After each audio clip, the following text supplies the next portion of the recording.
All right, to end off, I'm going to go through just very briefly and at quite a high level the Clarkson Lumber Company case study. In this case study, I believe you're asked to pose as a bank manager and you need to basically approve a line of credit that Mr. Clarkson, who's the owner of this company, is asking for. And essentially the things you need to note in this company, the questions are based around is it a good business, is it profitable, what is he doing right, what is he doing wrong, and essentially the core of the matter is, will the line of credit that he's asking for be able to sustain the business into the future. So let's go through that. Just in the beginning, you're asked to assess what are the success factors for the business. I think you've got to realize that it's a commodity business. Wood is a very highly competitive industry. So profit margins are very, very thin. So in order to increase your return on equity, profitability is very difficult. So typically you're going to look at trying to increase your asset efficiency in the various ways you can, and then trying to get the optimal financial leverage for whatever organization it is that you have. So these are the things we looked at the Clarkson case. Low margins, very capital intensive, consistent demand. So another thing to note in the case is that he does a lot of repair work, which is somewhat immune to business cycles. So new businesses that are building new structures that are requiring wood for sure would be affected by any downturn in an economy. But since people are always repairing the buildings that they live in, no matter what the state of the economy, it's quite a good business to be in as he's buffered from that business cycle effect. Key factors for success, got to be a low price provider. It's a commodity industry. High volume trade, so you want to take advantage of economies of scale, of course, which means essentially that he needs to keep growing his business. And if he doesn't grow his business, he's going to be destroyed by the competition, basically. So growth is very, very important for him. Needs to keep a very tight control of his operating expenses. Profitability, being profitable in this industry is just not possible, but in order to remain competitive, you need to have your operating expenses really tightly under control. And then he needs access to key resources. So there's a couple of other things that we didn't mention, but those are at a high level. So looking at the business, he's doing okay. Net income is increasing, capital usage increasing, and his operating expenses are beating industry average. So if you looked in the exhibits at the industry averages, I think he pretty much lay in the middle of all those indicators.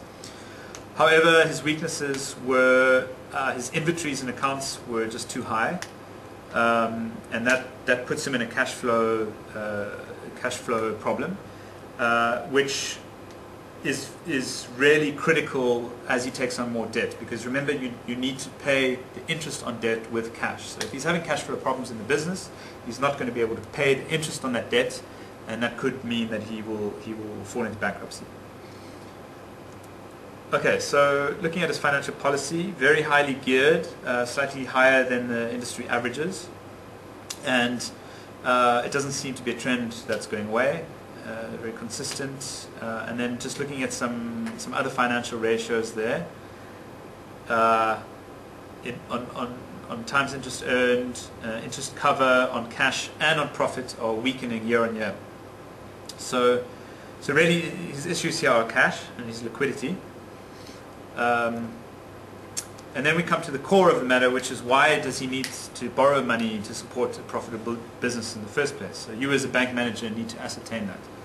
So what you've got to look at is his growth. You've really got to realize that the growth that he's targeting of 5.5, I think it is, $million is over and above his sustainable growth rate. Okay, so that should put some red alarm bells ringing in your ears straight away if you are a bank manager. So essentially that means that the assets that he needs to support that growth are insufficient, and that his retained earnings by themselves won't be enough to grow the asset base. So he needs to take on more debt, but really the question is what type of debt. He's going to the bank for a line of credit, which is essentially an overdraft facility. So he's got a lot of liquidity problems. Current asset ratios are declining year on year. Both cash and profit interest cover are declining, and his times interest earned is getting worse. So really what's going on here is that his short-term debt servicing his short-term debt is really what's crippling him. Short-term debt is typically much more expensive than long-term debt. Okay, so the next question in the case study, which in my opinion is one of the most important ones, is whether you as a bank manager agree with Mr. Clarkson that a 750k line of credit will be sufficient to grow his business in the foreseeable future. So the best way of calculating this is to figure out what his targeted growth is and then compare that to what his growth should be. And you can base what his growth should be on either the internal or the sustainable growth rate. So remembering the difference between the two being on whether you are happy to take on debt or not. So I'll go through those calculations quickly with you. The first one I'll calculate is the internal growth rate. So I'll just open up this file. I believe is on Instructor. If you go to Finance, I can't remember the folder it's in, but you'll get the case study.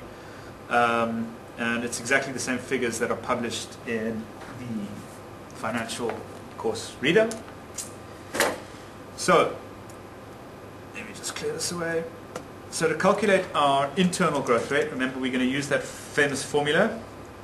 Return on net assets multiplied by the retention ratio divided by 1 minus return on net assets times the retention ratio. Okay, that's the formula we're going to go with.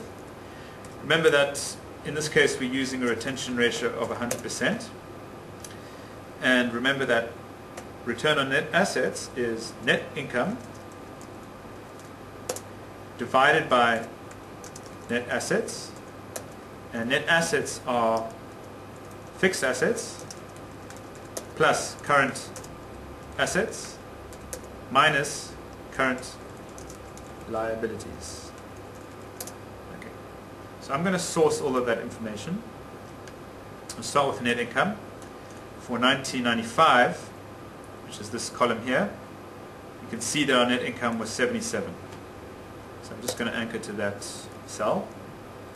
Then for our assets, we need to look at the balance sheet. So for fixed assets, this is our balance sheet. In the 1995 column, we can see that the only fixed assets are property of 388. So I'm going to reference that cell. Current assets are 1249. And current liabilities are 1088. Okay. Whoa, that's a bit too many decimal points. Okay, so remember our net assets are our fixed assets plus current liabilities less, fixed assets plus current assets less current liabilities. And that gives us a figure of 549. Therefore, our return on net assets is our net income divided by that figure. And that gives us 14% exactly. So back to our growth formula. I'm going to take the RONA, brackets, RONA, multiply that by the retention ratio, divide that by 1 minus exactly the same thing,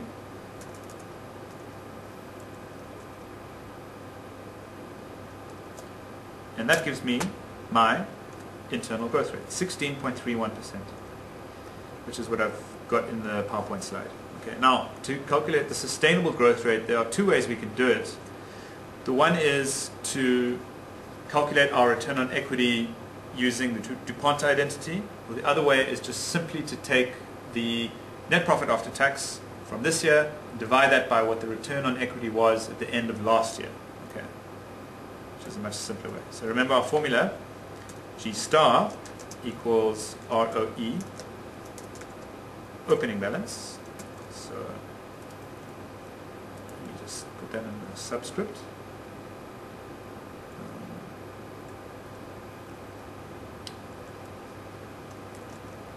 times B. Yeah?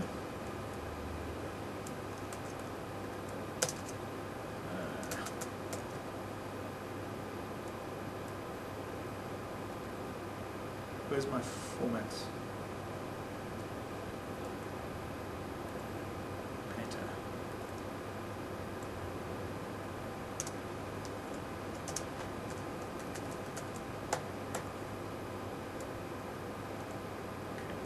Sorry, so just for clarity, our sustainable growth rate is our opening balance, our balance for return on equity from last year multiplied by our retention ratio of this year. Okay, so B equals 100% again. And our return on equity, remember, is your net income. So let's just make this clearer. Net income from this year divided by your return on equity.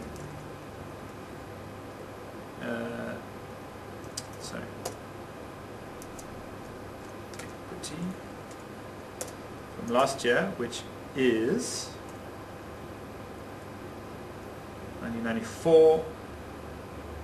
Net worth is 372, and if we divide the one by the other, we get a 20.7% growth. Okay, so in this instance, because our retention ratio is 1, we're simply multiplying the return on equity by 1, and that gives us our growth rate. So in other words, the return on equity from last year is our growth rate this year, our sustainable growth rate this year. Okay, so 20.7% is our sustainable growth rate, and both of those figures are less than the targeted growth. So that tells us quite simply that Mr. Clarkson is trying to grow his business too fast. He needs additional debt financing basically to meet the demands, his sales figure demands. Okay. So the question remains, is the external funding that he needs more or less than $750,000? To answer that question, you've got to draw up a very basic pro forma income statement and balance sheet for the year 1996. So we've got the figures for 1995, and we know that in 1996 he wants to get to 5.5 million. So that represents a 21.71% change. That's his targeted growth figure. Okay, targeted growth. Now, in order to do that, in order to complete the pro forma income statement, we have to go through it line by line and see which items relate to sales and increase that figure by the same targeted growth figure that he's set for himself. Okay. Cost of goods sold is certainly related to sales, so that needs to increase by a similar amount. The operating expenses could be also considered to be related to sales, so those need to go up as well.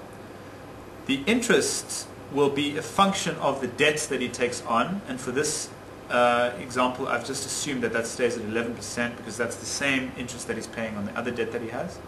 And then tax, of course, is a function of his earnings before interest and tax, and we are assuming that the corporate tax rate of 19% applies.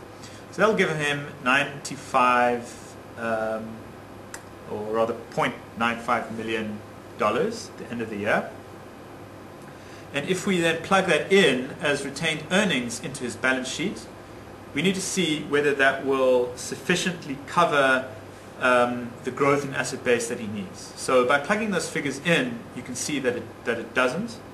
So his net worth will increase, but even in increasing his equity figure here, it doesn't balance out the accounting identity equation. So you'll see that he needs an external funding of $644,000 to meet those needs. Now, the question was, is $750,000 enough? And certainly for the first year it will be. However, because his growth target is above the sustainable rate, he will reach a stage where it won't be sufficient. That's 750 won't be sufficient. So I think if you run the numbers by 96 or 97 or 1998, I think he will have to file for bankruptcy, because that line of credit won't be enough to grow his business to keep meeting the growth rate. Okay. So that's pretty much it in a nutshell. So we figured out that $750,000 won't be enough. So what additional recourses does he have? We've already talked a little bit about share capital. Based on the fact that he's buying out his partner in the business, it's very unlikely that he'd be willing to issue new share capital to new owners. So that's out of the question. Taking on more debt is certainly not an option, since his previous bank he's already reached his debt limit, his short-term debt limit with his previous bank, and this bank is only considering a $750,000 credit note. So possibly what he might want to think about doing is taking on longer-term debt. Now, the benefit of longer-term debt is that although it will change his capital structure quite significantly, the interest that it will be charged on long-term debt is typically lower than that of short-term debt. So that could be a potential option. Otherwise, his last recourse is simply making his assets more efficient. He could maybe try to tighten up on his working capital, which means extending his credit terms, and perhaps renegotiating with his suppliers that he doesn't have to pay them back so quickly. And essentially what he's doing there is extending his cash operating cycle. So just to summarize in one slide, what he really needs to do is improve his working capital. He's got too much tied up in inventory. He needs to reduce the debt requirement, so take on less short-term debt and more long-term debt, perhaps, potentially. And then again, on the working capital side, he could tighten his accounts receivable policy. So the cash that he gets from his creditors needs to be collected at a faster rate. Sorry, from his debtors needs to be collected at a faster rate. Suppliers, maybe he could consider paying them in cash to take advantage of the trade discounts that they offer. And then he needs to potentially look at a change of his capital structure. So at the moment he's quite highly leveraged.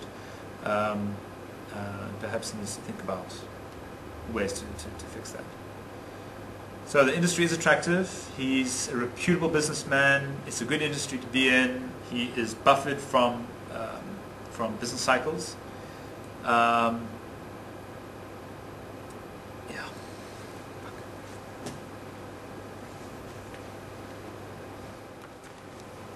Okay, that's basically it from me. Craig's going to take you through cost of capital in the next session. I really hope this has been useful. Again, didn't want to go into too many details, just cover the really fundamental basics. I think finance is one of those courses that unless you are really strongly grounded on the basics, it's very difficult to build up knowledge. So I hope this has been useful, and I'll pass over to Craig now, and good luck for your test and for your exams.